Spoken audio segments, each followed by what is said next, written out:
محفل میلاد النبی صلی اللہ علیہ وسلم کی حقیقت کیا ہے، ضرورت کیا ہے اور تقاضے کیا ہیں، اس حوالے سے کچھ گزارشات عنوان گفتگو رہیں گی۔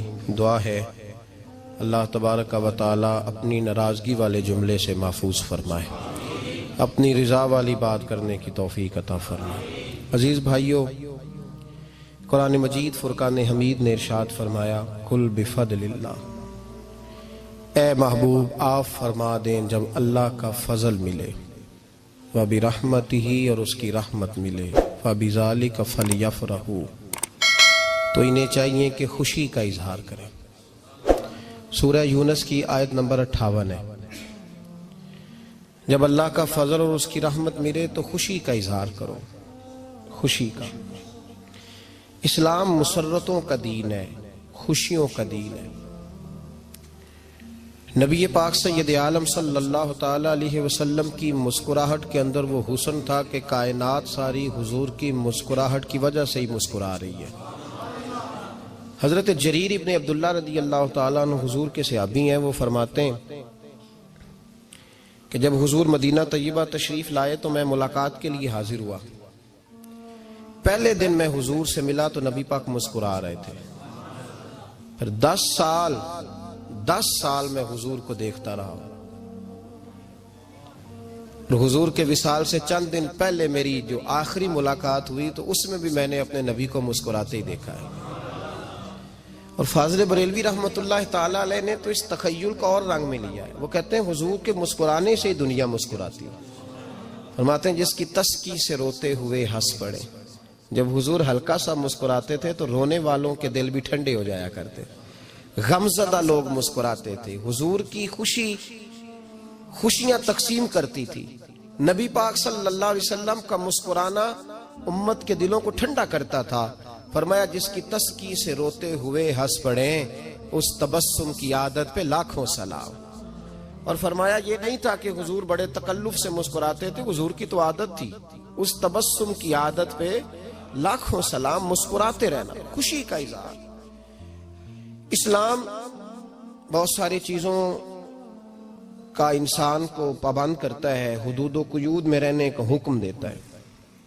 صحابہ کرام علیہم رضوان کے ہاں شادی کے موقع پر بارات لے کر کے جانے کا کوئی رواج نہیں تھا۔ حضرت عبد الرحمن ابن عوف رضی اللہ تعالیٰ عنہ جیسے مالدار لوگ بھی شادی کرتے ہیں تو نبی پاک کے بغیر بھی بارات چلی جاتی ہے۔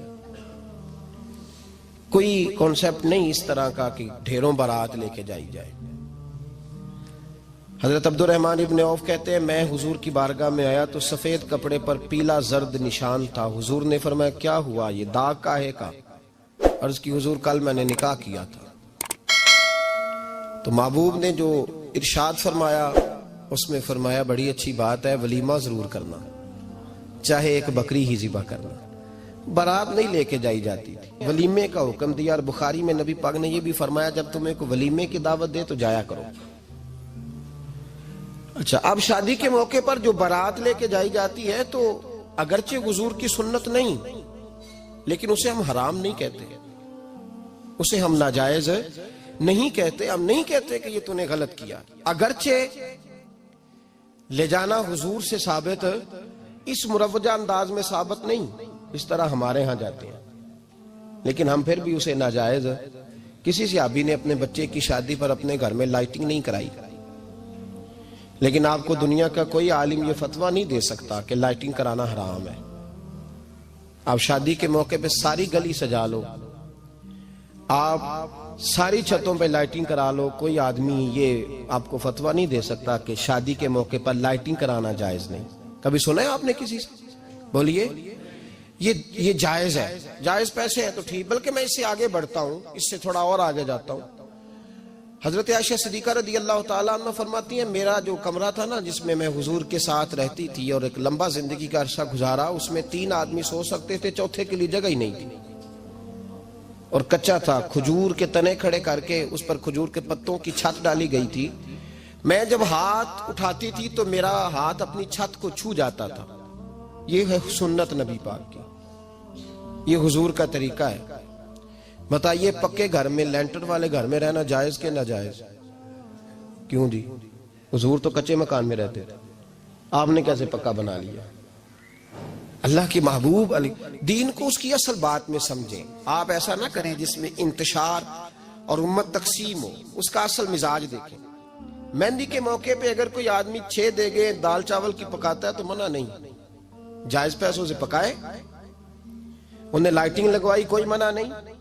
سارے محلے کو کھانا کھلایا, کوئی منع نہیں. بلکہ نبی پاک نے فرمایا بہترین مسلمان ہی وہ ہے جو سلام پہلے لے اور روٹی زیادہ کھلائے, تو بہترین مسلمان ہے. ناجائز کیا ہے؟ ناجائز ہے شادی کے موقع پر بینڈ باجا بجانا, اس میں رقص کرنا, اس میں بھنگڑے ڈالنا, عورتوں مردوں کا اختلاط ہونا, عورتوں کی مووی بنانا, یہ چیزیں ناجائز ہیں. تو جو ناجائز ہے اس پہ پابندی لگائی جائے گی. جو جائز ہے اس کے بارے میں یہ کہا جائے گا کہ بھائی احتیاط کی جائے, سنت کی طرف دیکھا جائے تو بہتر یہی ہے.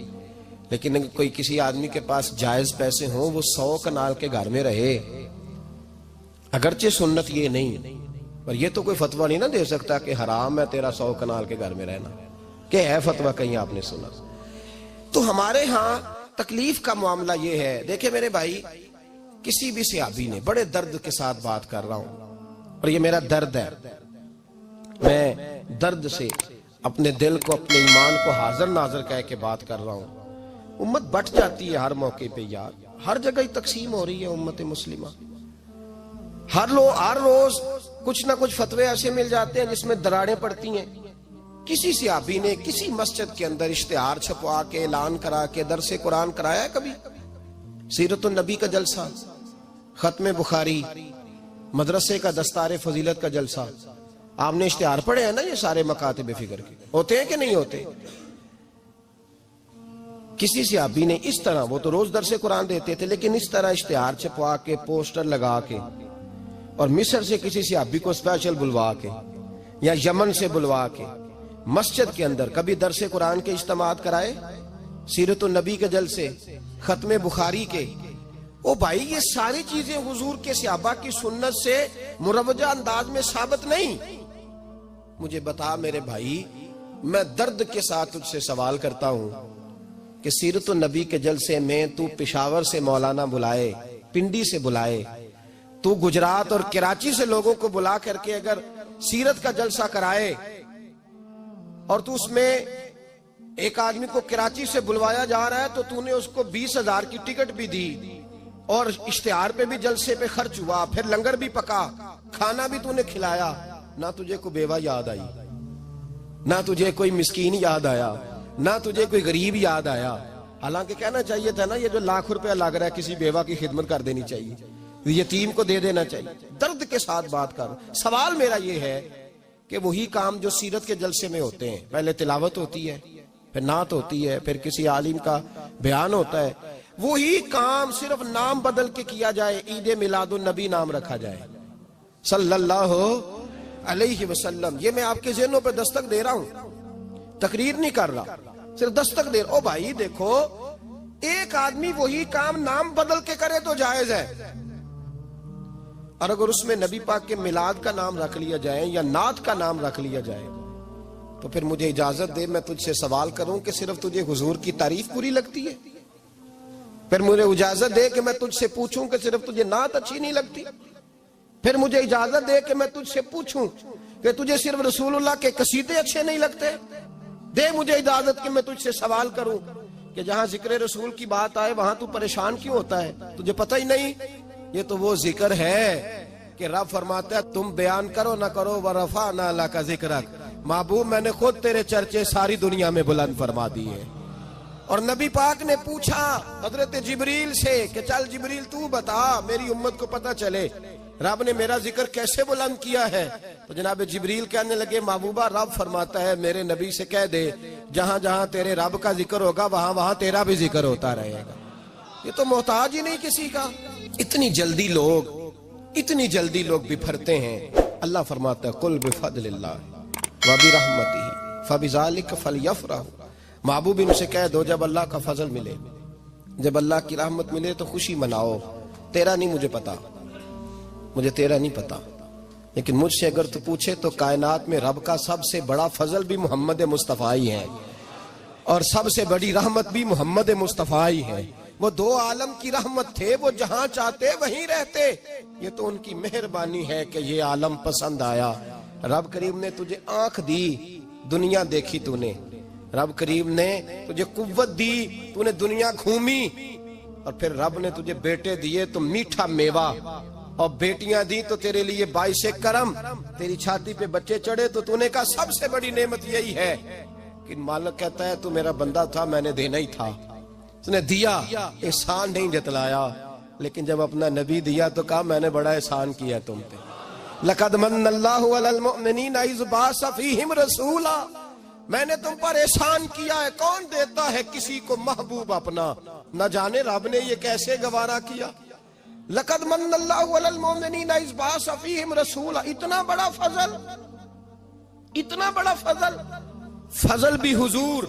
اور جب بات رحمت کی آئی تو فرمایا مومنوں صرف تمہیں ہی نہیں، عیسائیوں، یہودیوں، سکھوں، دنیا میں جتنی مخلوق ہے، حتیٰ کہ جانور بھی، حتیٰ کہ چونٹیاں، نباتات، جمادات، ہر چیز، یا اللہ تو نے کیا دیا؟ فرمایا وما ارسلناک الا رحمۃ للعالمین، میں جس کا رب ہوں ان سب کے لیے میں نے اپنے نبی کو رحمت بنا کے بھیج دیا ہے۔